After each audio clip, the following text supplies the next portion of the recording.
गुरु अर्जन देव जी सिखों के 5वें गुरु थे। उनका जन्म 15 अप्रैल 1563 ईस्वी में गोइंदवाल साहिब में हुआ।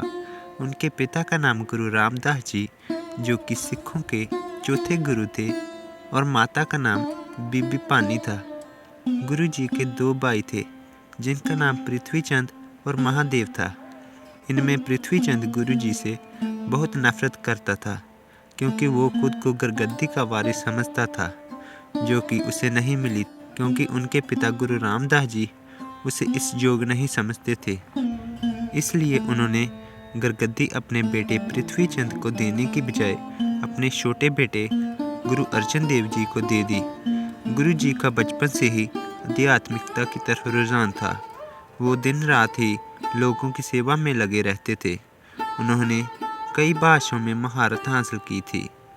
गुरु जी का विवाह 1579 ईस्वी में माता गंगा जी से हुआ। इस विवाह में उनके घर एक पुत्र हुआ, जिसका नाम हरगोबिंद था, जो कि बाद में सिखों के 6ठे गुरु बने। जब गुरु रामदास जी द्वारा गुरु अर्जन देव जी को गरगद्दी सौंपी गई, तो गुरु जी ने अपने लोक भलाई के कामों में तेजी ला दी।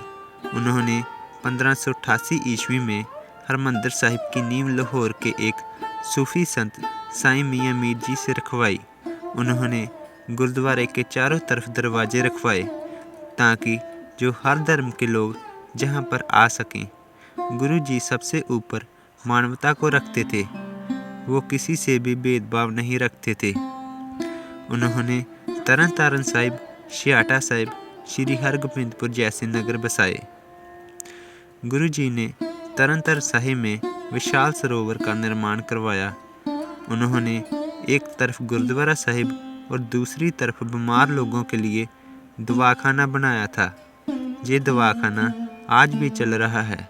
उन्होंने गांव-गांव में कुएं खुदवाए, ताकि लोगों को पानी की कोई समस्या न आए। गुरु जी ने भाई गुरदास जी के सहयोग से आदि ग्रंथ का संपादन किया, जो कि बाद में गुरु ग्रंथ साहिब कहे जाने लगे। उन्होंने रागों के आधार पर गुरबाणी का वर्गीकरण किया। उन्होंने श्री गुरु ग्रंथ साहिब में बिना किसी भेदभाव के संत महात्माओं फकीरों के शब्दों को शामिल किया। श्री गुरु ग्रंथ साहिब में बाबा फरीद, संत नामदेव, भगत कबीर और भी अनेक महापुरुषों की बानी दर्ज है। इस तरह गुरु जी द्वारा हर धर्म के लोगों को प्यार करने की वजह से बहुत सारे लोग उनके साथ जुड़ने लगे। ये सब देखकर उनके विरोधी तिलमिला उठे। उधर जब 1605 में जहांगीर दिल्ली के तख्त पर बैठा, तो गुरु जी के विरोधियों ने जहांगीर से उनकी शिकायतें करनी शुरू कर दी, क्योंकि जहांगीर बहुत ही कट्टर बादशाह था। जब से जहांगीर राजगद्दी पर बैठा था, तब से ही उनके बेटे खुसरो ने उसके विरुद्ध बगावत करनी शुरू कर दी थी। इस बगावत के बीच ही खुसरो तरन तारण साहिब गुरु अर्जन देव जी के पास पहुंचा। गुरु जी ने खुसरो को अपना आशीर्वाद दिया और साथ में अपने जहां पनाह भी दी। इस बात का जब जहांगीर को पता चला, तो वो गुरु जी पर भड़क उठा। उसने गुरु अर्जन देव जी को गिरफ्तार करने के उद्देश्य दिए। गुरु जी गुरगद्दी अपने बेटे हरगोबिंद साहिब को सौंपकर खुद ही लाहौर पहुंच गए, जहां पर उन्हें गिरफ्तार कर लिया गया।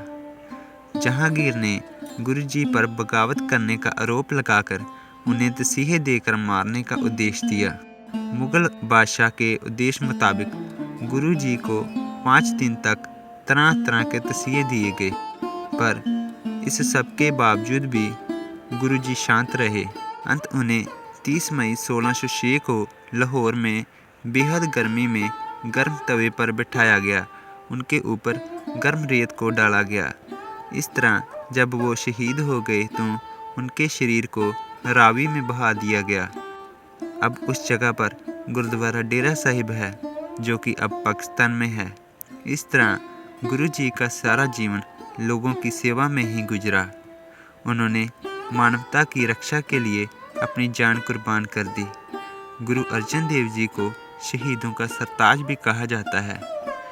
तो अगर आपको मेरी वीडियो अच्छी लगी, तो चैनल को सब्सक्राइब करना ना भूलिए। मिलते हैं किसी अगली वीडियो में।